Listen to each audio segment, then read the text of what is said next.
বিসমিল্লাহির রহমানির রহিম।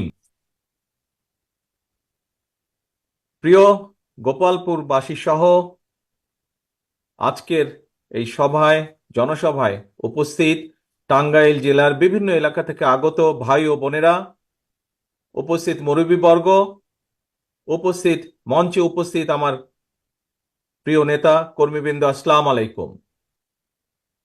আজ বহু বছর পরে বহু বছর পরে আবারও আজ আল্লাহর রহমতে আমার সুযোগ হয়েছে টাঙ্গাইলের এই মাটিতে কথা বলার। আজকে আমরা এখানে একত্রিত হয়েছি সকলে আমাদের একজন সহকর্মী আব্দুস সালাম পিন্টুর মুক্তির দাবিতে। আজকের এই সমাবেশে উপস্থিত প্রতিটি মানুষের সামনে আমি দাবি রাখছি যে আব্দুস সালাম পিন্টু সহ বিএনপি সহ বিরোধী দল যত নেতাকর্মী যাদের নামে মিথ্যে মামলা দেওয়া হয়েছে, যাদেরকে মিথ্যাভাবে আটকে রাখা হয়েছে, সকলকে মুক্তি দিতে হবে। সকলের মুক্তি দাবি করছি এই জনসভা থেকে। প্রিয় প্রিয় ভাই বোনেরা, প্রিয় ভাই বোনেরা, এই টাঙ্গাইলের উপর দিয়ে অনেক গিয়েছি আমি। আমি যখন উত্তরাঞ্চলে আমার নিজ এলাকায় যাওয়া আসা করেছি, বহুবার এই টাঙ্গাইলের উপর দিয়ে আমি গিয়েছি। কাজেই টাঙ্গাইলের এই মাটির সাথে আমার একটা নিবিড় একটি সম্পর্ক আছে। প্রিয় ভাই বোনেরা, আজকে এত বড় একটি জনসভায় আমাদের নেতারা, আমাদের বিভিন্ন নেতৃবৃন্দ বিভিন্ন বক্তব্য রেখেছেন। তারা দেশের মানুষের কথা বলেছেন, তারা দেশের ভবিষ্যৎ রাজনীতি নিয়ে কথা বলেছেন।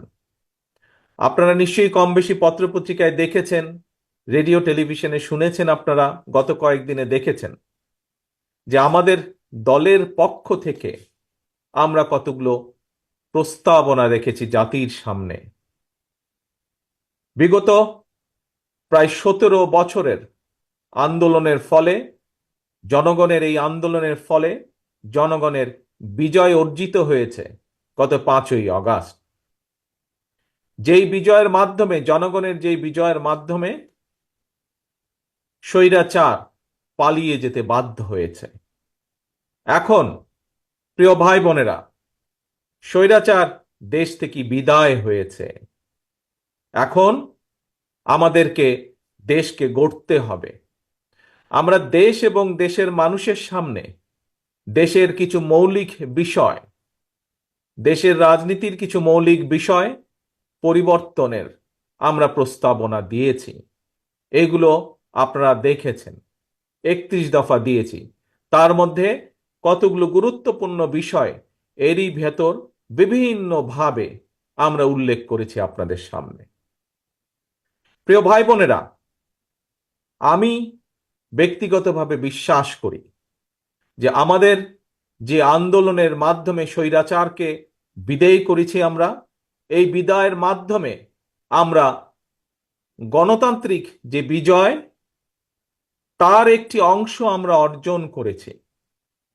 কিন্তু আমাদের যে মূল লক্ষ্য, জনগণের রাজনৈতিক অধিকার প্রতিষ্ঠার যে আন্দোলন, বিগত 17 বছর ধরে যে কথা আমরা বলে আসছি জনগণের সামনে, যে কারণে, যে জন্য, যে লক্ষ্য হাসিলের জন্য আমাদের বহু নেতাকর্মী প্রাণ দিয়েছেন, শহীদ হয়েছেন। বিএনপির বাইরেও অন্যান্য বহু দলের নেতাকর্মী শহীদ হয়েছেন। জনগণের, যারা রাজনীতি করেন না কিন্তু দেশকে ভালোবাসেন, এমন বহু সাধারণ মানুষ, বিভিন্ন পর্যায়ের বিভিন্ন পেশার মানুষ আত্মত্যাগ করেছেন। এই যে আত্মত্যাগের কারণ কি? কারণ জনগণের অধিকার প্রতিষ্ঠা, যেখানে জনগণ তাদের কথা বলবে এবং জনগণ কথা বললে সেই কথা অনুযায়ী কাজ হবে। এমন একটি ব্যবস্থা, এমন একটি ব্যবস্থা যেটিকে গণতন্ত্র বা রাজনীতির ভাষায় বলে গণতান্ত্রিক ব্যবস্থা বা ভোট ব্যবস্থা। জনগণের ভোট, শেখ হাসিনার ভোট নয়, স্বৈরাচার এরশাদের ভোট নয়।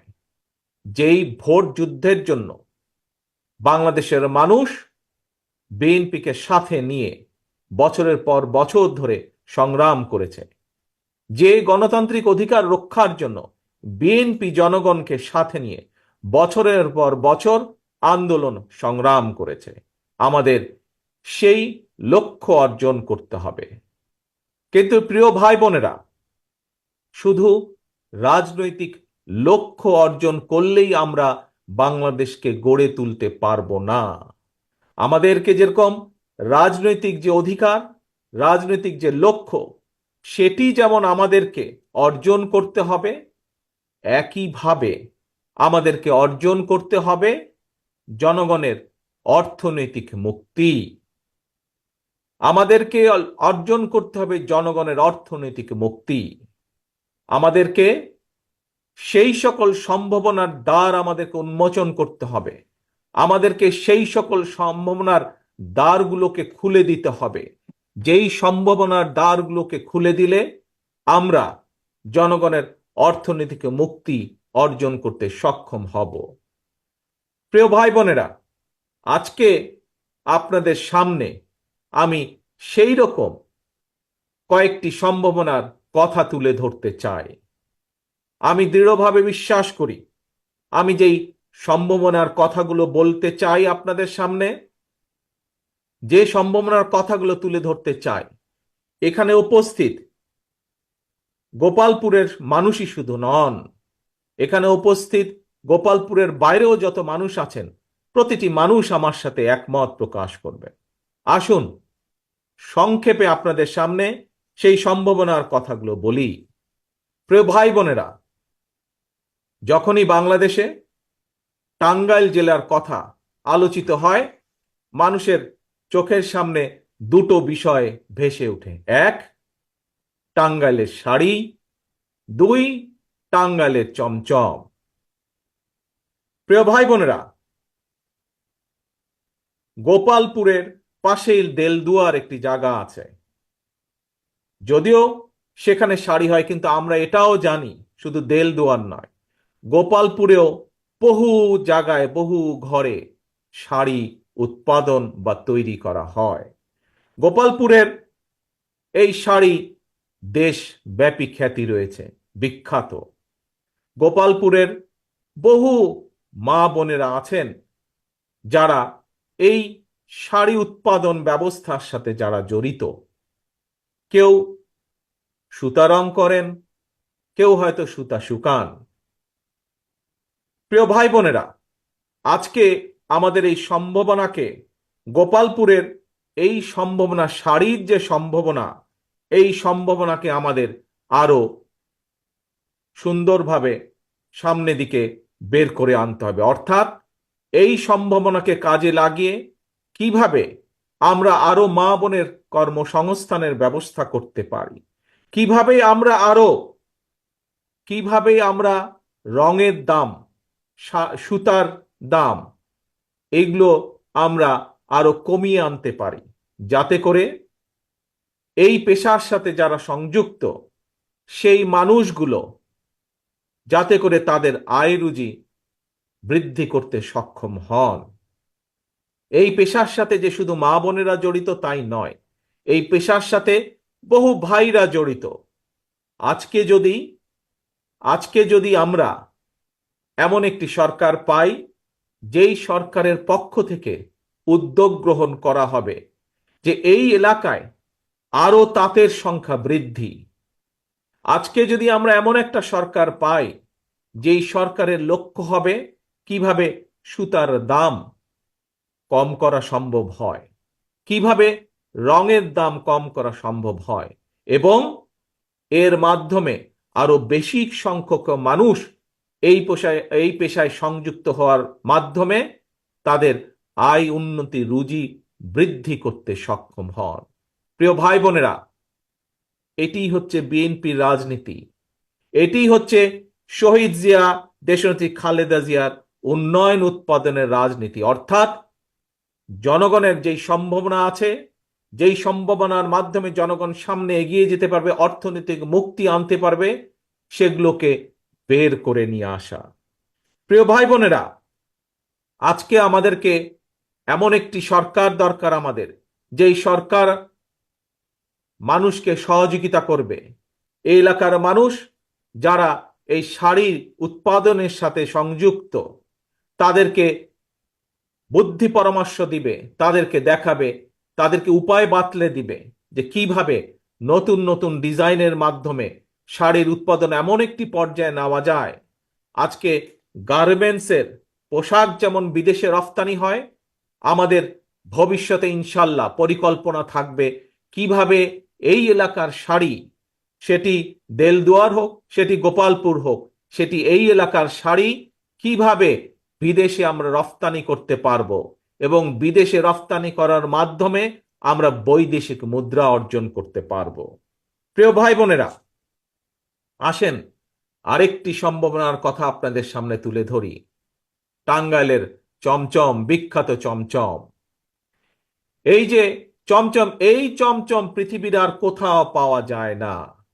আজ আমরা যদি এমন একটি সরকার গঠন করতে সক্ষম হই, যে সরকার চেষ্টা করবে, আমরা যখন বাজারে যাই, দোকানপাটে আমরা কি দেখি? সুন্দর সুন্দর টিনের বাক্সের মধ্যে অথবা সুন্দর সুন্দর বক্সের মধ্যে বিদেশি চকলেট পাওয়া যায়। দেখেছেন না আপনারা? বিদেশি চকলেট দোকানে পাওয়া যায়। তাহলে ভাই আমার প্রশ্ন, আজ কেন আমরা উদ্যোগ গ্রহণ করতে পারবো না? যেই উদ্যোগ গ্রহণ করলে এই টাঙ্গাইলের বিখ্যাত যে চমচম, সেই চমচম আমরা বিদেশে রফতানি করতে সক্ষম কেন হব না? কেন আমরা সেই উদ্যোগ গ্রহণ করব না? তাহলে আমাদেরকে এমন একটি সরকার গঠন করতে হবে, যেই সরকার এমন উদ্যোগ গ্রহণ করবে, যেই উদ্যোগের ফলে এই টাঙ্গাইলের বিখ্যাত পোড়াবাড়ির চমচম বিদেশে আমরা রফতানি করব, যার ফলে বিভিন্ন জায়গায় আমরা চেষ্টা করব, উদ্যোগ গ্রহণ করব এই সম্ভাবনাকে কাজে লাগাতে, যাতে অধিক সংখ্যক বেকার মানুষ কর্মসংস্থানের ব্যবস্থা হয়, যাতে করে এই এলাকায় যে সকল বেকার যুবক আছেন, মা বোনেরা আছেন, তাদেরকে আমরা কর্মসংস্থানের ব্যবস্থা করে দিতে পারি। এখন প্রিয় ভাই বোনেরা, অনেকেই বলবেন দুধের দাম তো বেশি, কিভাবে চমচম, কিভাবে কি করব, মিষ্টির দাম কমাবেন কি করে? সে ব্যাপারেও আমরা উদ্যোগ গ্রহণ করতে চাই। সে ব্যাপারেও আমরা উদ্যোগ গ্রহণ করতে চাই। আমরা খামারের ব্যবস্থা করতে চাই সেই সরকারের পক্ষ থেকে। জনগণের সেই সরকার যদি গঠিত হয়, যে সরকার উদ্যোগ গ্রহণ করবে, মানুষকে সাহায্য করবে, সহযোগিতা করবে ছোট ছোট গো খামার তৈরি করার জন্য, যাতে করে এই এলাকায় চমচম যারা তৈরি করেন তাদের দুধের সমস্যা যাতে কমে আসে, দুধের দামও যাতে কমে আসে। প্রিয় ভাই বোনেরা, সেই সাথে চিন্তা করুন আমরা আরেকটি সম্ভাবনা, যদি আমরা চমচমের বিদেশে রফতানির ব্যবস্থা করতে পারি, তাহলে তার আগের যে স্তর, সেটি হচ্ছে খামার তৈরি করা। তাহলে আমরা একদিকে যেরকম এই শিল্পে বহু মানুষের কর্মসংস্থান করতে সক্ষম হব, ঠিক একইভাবে যদি আমরা এই এলাকায় বিভিন্ন জায়গায় বিভিন্ন মানুষকে সহযোগিতা করতে পারি খামার তৈরি করার, যেখানে গরুর দুধ উৎপাদিত হবে, তাহলে আমরা আরো অনেক বেকার মানুষের কর্মসংস্থানের ব্যবস্থা করতে পারব। প্রিয় ভাই বোনেরা,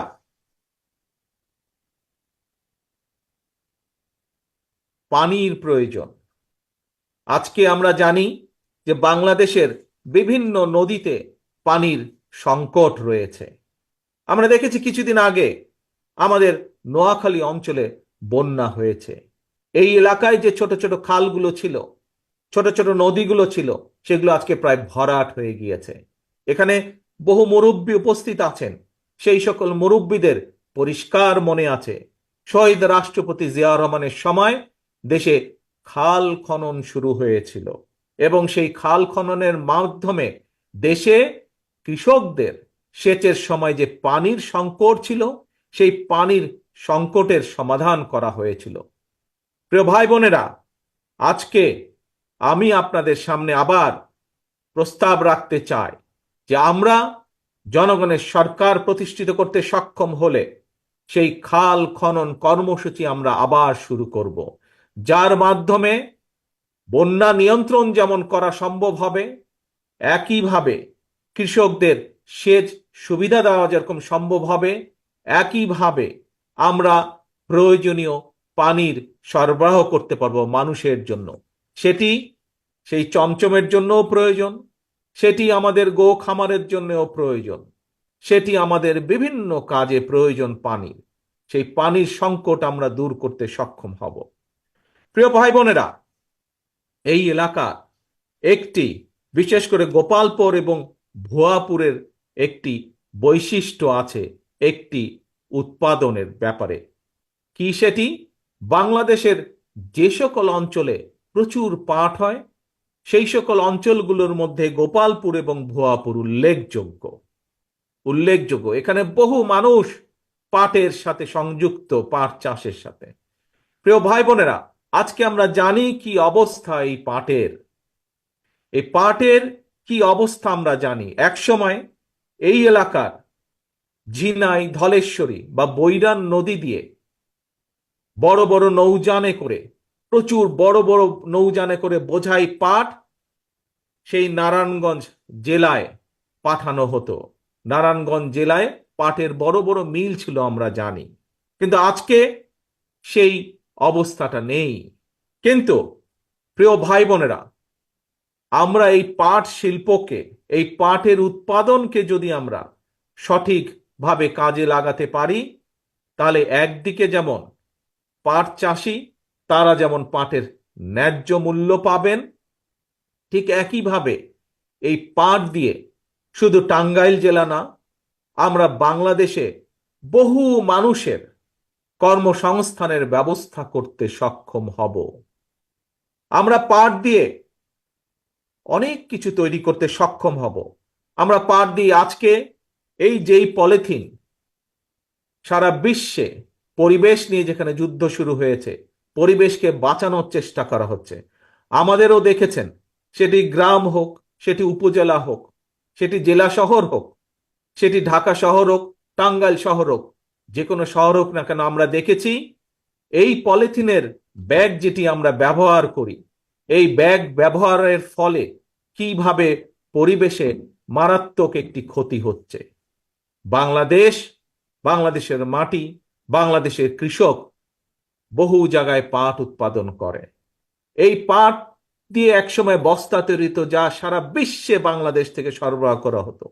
প্রিয় ভাই বোনেরা, আমরা যদি এই পাটের যে সম্ভাবনা আছে, সেই পাটের সম্ভাবনাকে যদি আমরা কাজে লাগাতে পারি, শুধু এই গোপালপুর বা ভুয়াপুর নয়, শুধু এই টাঙ্গাইল জেলা নয়, সারা বাংলাদেশের কোটি কোটি মানুষের সমস্যা, অনেকের আমরা কর্মসংস্থানের ব্যবস্থা করতে পারবো। আমরা পাট দিয়ে বহু রকমের পণ্য আমরা তৈরি করতে সক্ষম হব। শুধু যে ব্যাগ তৈরি করব আমরা, তা নয়।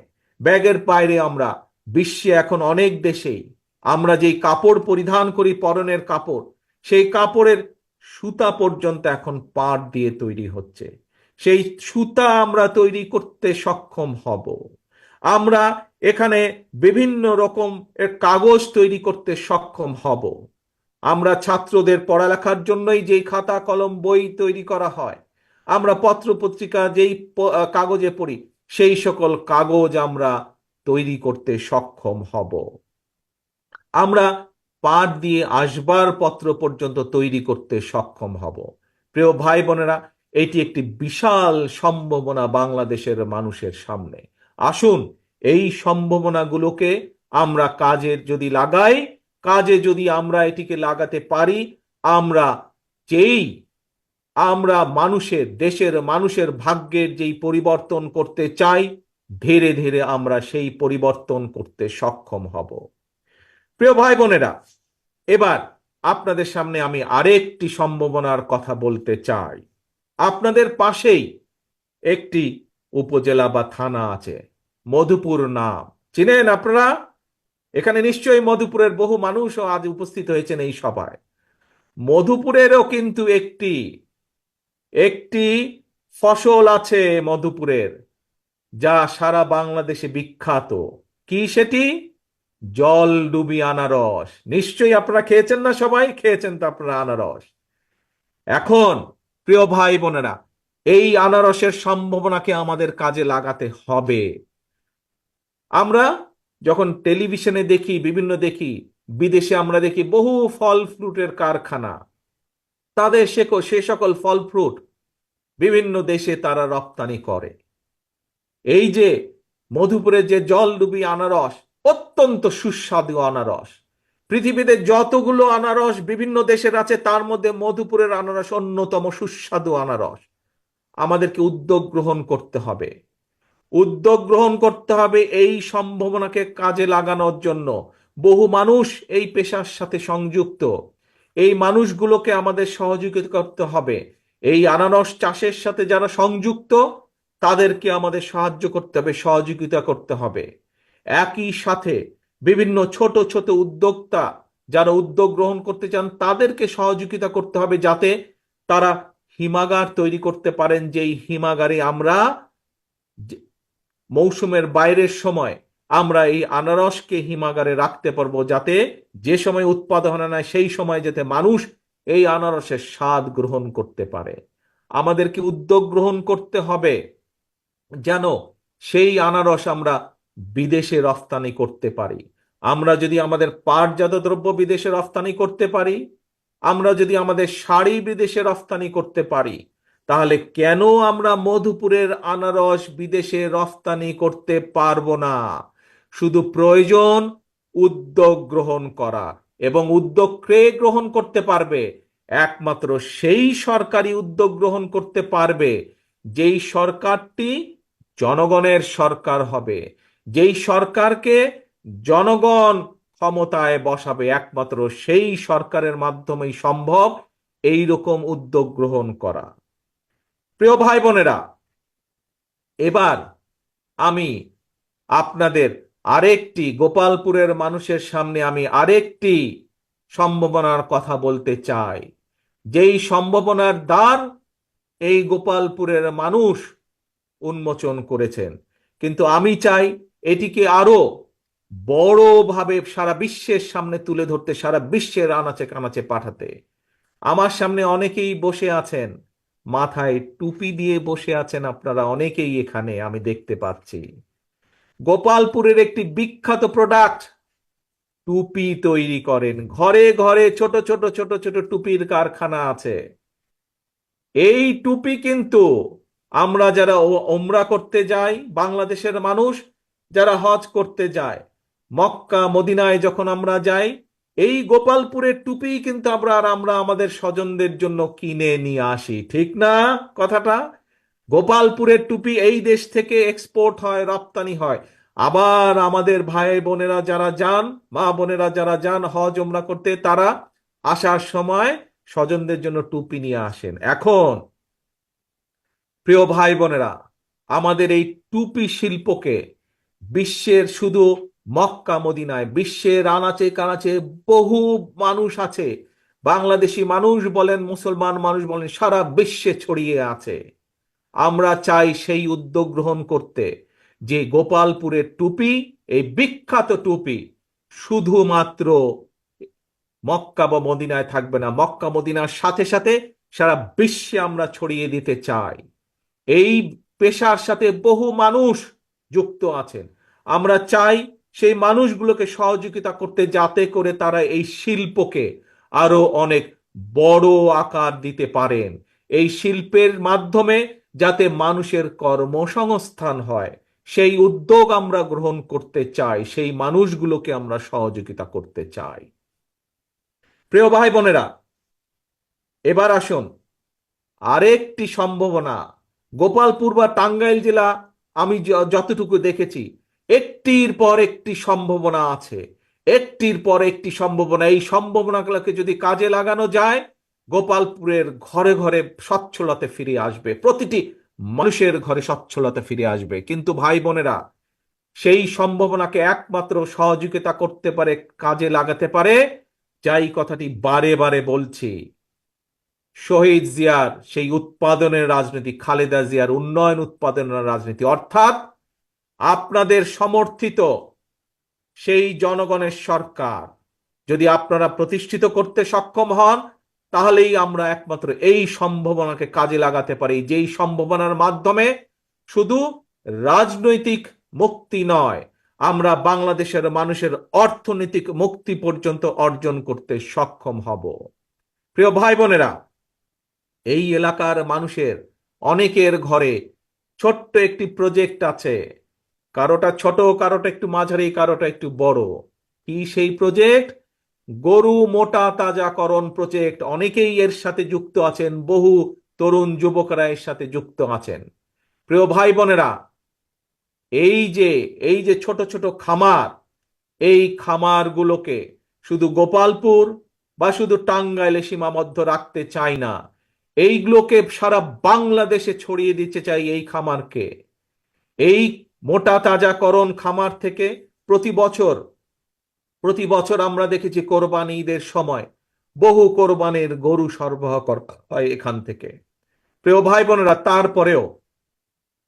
তারপরেও বাংলাদেশের বাইরে থেকে অনেক গরু আসে প্রতিদিনের খাদ্যের চাহিদা মেটানোর জন্য, একইভাবে কোরবানি ঈদের সময়। কিন্তু আজকে যদি আমরা বাংলাদেশে জনগণের একটি সরকারকে প্রতিষ্ঠিত করতে পারি, তাহলে এই যে খামার, গরু মোটা তাজাকরণের খামার, আমরা বাংলাদেশের গ্রামে গ্রামে এই প্রজেক্ট বা এই খামার তৈরি করতে সক্ষম হব, যেখানে ঘরের মা বোনেরা অবদান রাখতে পারবেন কর্মসংস্থানের মাধ্যমে, যেখানে এলাকার তরুণ যুবকরা তাদের কর্মসংস্থানের ব্যবস্থা করা সম্ভব হবে, এবং একই সাথে দেশের মানুষের গোশতের চাহিদা যেমন মেটানো সম্ভব হবে, আমরা যদি সঠিকভাবে উদ্যোগ গ্রহণ করতে পারি, প্রিয় ভাই বোনেরা, তাহলে বাংলাদেশের গরুর গোশতকে আমরা বিদেশে রফতানি করতে সক্ষম হব, বৈদেশিক মুদ্রা অর্জন করতে সক্ষম হব। প্রিয় ভাই বোনেরা, আপনাদের সামনে আমি এতক্ষণ যে সম্ভাবনার কথাগুলো বললাম, এগুলো কিন্তু কোনো কল্পনা নয়। এখানে উপস্থিত মানুষ, আমি যেই সম্ভাবনার কথাগুলো বলেছি, কেউ না কেউ আছেন যারা কোনো না কোনো একটি সম্ভাবনার সাথে সম্পৃক্ত, সংযুক্ত। কাজেই যা আমি বলেছি বাস্তবে তা বর্তমান আছে। প্রয়োজন শুধু এই বিষয়গুলো সম্পর্কে পরিকল্পনা গ্রহণ করা, প্রয়োজন পরিকল্পনা গ্রহণের মাধ্যমে উদ্যোগ গ্রহণ করা। কারণ লক্ষ্য একটি, আমরা 17 বছর আন্দোলনের মাধ্যমে আমাদের গণতান্ত্রিক যে অধিকার, সেটির একটি অংশ অর্জন করতে সক্ষম হয়েছি স্বৈরাচারকে বিদায় করার মাধ্যমে। পরবর্তী অংশ কি? পরবর্তী অংশ হচ্ছে জনগণের শাসন প্রতিষ্ঠা করা একটি নিরপেক্ষ নির্বাচনের মাধ্যমে, এবং সেই নিরপেক্ষ নির্বাচনের মাধ্যমে যে সরকারটি গঠিত হবে জনগণের সরকার, সেই সরকারকে উদ্যোগ গ্রহণ করতে হবে পরবর্তী পদক্ষেপের জন্য। এবং সেই পরবর্তী পদক্ষেপটি কি? সেই পরবর্তী পদক্ষেপটি হচ্ছে জনগণের অর্থনৈতিক মুক্তি অর্জন, অর্থনৈতিক সচ্ছলতা অর্জন। প্রিয় ভাই বোনেরা, বাংলাদেশের 80% মানুষ বসবাস করে গ্রাম অঞ্চলে। শহীদ রাষ্ট্রপতি জিয়াউর রহমান, দেশনেত্রী খালেদা জিয়া বিশ্বাস করতেন যে বাংলাদেশের গ্রাম বাঁচলে বাংলাদেশ বাঁচবে। বাংলাদেশের গ্রামের মানুষ, সেটি গ্রাম হোক, ইউনিয়ন পর্যায়ে হোক, উপজেলা পর্যায়ে হোক, অর্থাৎ গ্রামের মানুষ যদি সচ্ছল হয়, তাহলেই বাংলাদেশ সামনে এগিয়ে যেতে সক্ষম। এবং সেজন্যই শহীদ রাষ্ট্রপতি জিয়াউর রহমান, দেশনেত্রী খালেদা জিয়ার রাজনীতির অন্যতম মূল লক্ষ্য ছিল উন্নয়ন এবং উৎপাদনের রাজনীতি। প্রিয় ভাই বোনেরা, আপনাদের সামনে আজকে আমি একটি কথা তুলে ধরতে চাই। আগামী দিনে যে জনগণের যে রাজনীতিতে অধিকার প্রতিষ্ঠার জন্য আমরা বিগত 17 বছর যাবৎ জনগণকে সাথে নিয়ে সংগ্রাম করছিলাম, তার আংশিক অর্জিত হয়েছে। আগামী দিনে জনগণের সহযোগিতায় বিএনপি ইনশাল্লাহ জনগণের সরকার গঠন করতে সক্ষম হলে আমরা বাংলাদেশে আবারও সেই উৎপাদন এবং উন্নয়নের রাজনীতি চালু করতে চাই। এবং সে কারণেই আজকে 8,000 কিলোমিটার দূরে থাকলেও আপনাদের থেকে আমার মন পড়ে আছে বাংলাদেশের মাটিতে, বাংলাদেশের প্রতিটি ইঞ্চি মাটিতে। এবং সে কারণেই এত দূর থেকেও আমি চেষ্টা করছি বাংলাদেশের কোন অঞ্চলে কোন সম্ভাবনা আছে, যেই সম্ভাবনাকে কাজে লাগালে, যেই সম্ভাবনার দ্বারকে উন্মোচন করতে পারলে বাংলাদেশের মানুষের ভাগ্যের পরিবর্তন করা সম্ভব। প্রিয় ভাই বোনেরা, আজ আমি গোপালপুর বলেন, মধুপুর বলেন বা সামগ্রিক টাঙ্গাইল জেলা বলেন, সেই জেলার কিছু সম্ভাবনার কথা বলেছি। বাংলাদেশের প্রতিটি জেলায় এইরকম সম্ভাবনা আছে, যেই সম্ভাবনাগুলোকে কাজে লাগালে বাংলাদেশের মানুষের ভাগ্যের পরিবর্তন করা সম্ভব। আমাদের বিএনপি বাংলাদেশ জাতীয়তাবাদী দলের লক্ষ্যই হচ্ছে জনগণের রাজনৈতিক স্বাধীনতা অর্জন করা, একই সাথে জনগণের অর্থনৈতিক যে মুক্তি সেইটি অর্জন করা।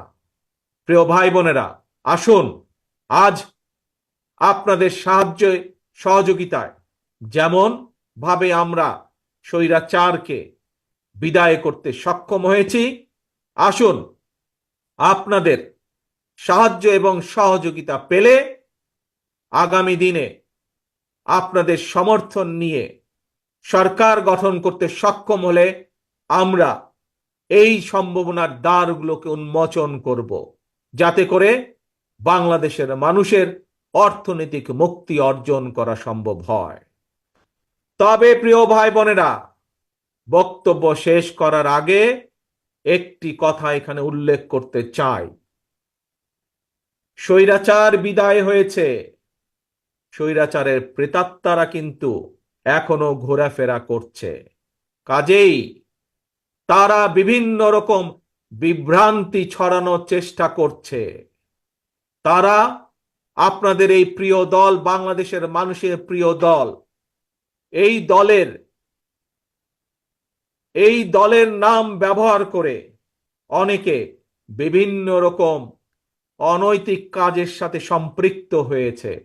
এই দলের নাম ব্যবহার করে পরিষ্কারভাবে আমি জানিয়ে দিতে চাই, এই ষড়যন্ত্র করে কোনো লাভ হবে না।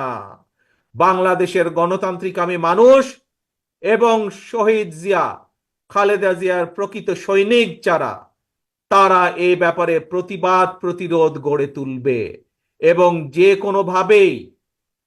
কোনোভাবেই এই ষড়যন্ত্রের বীজ ভাঙা জবাব তারা দিবে, দাঁত ভাঙা জবাব তারা দিবে।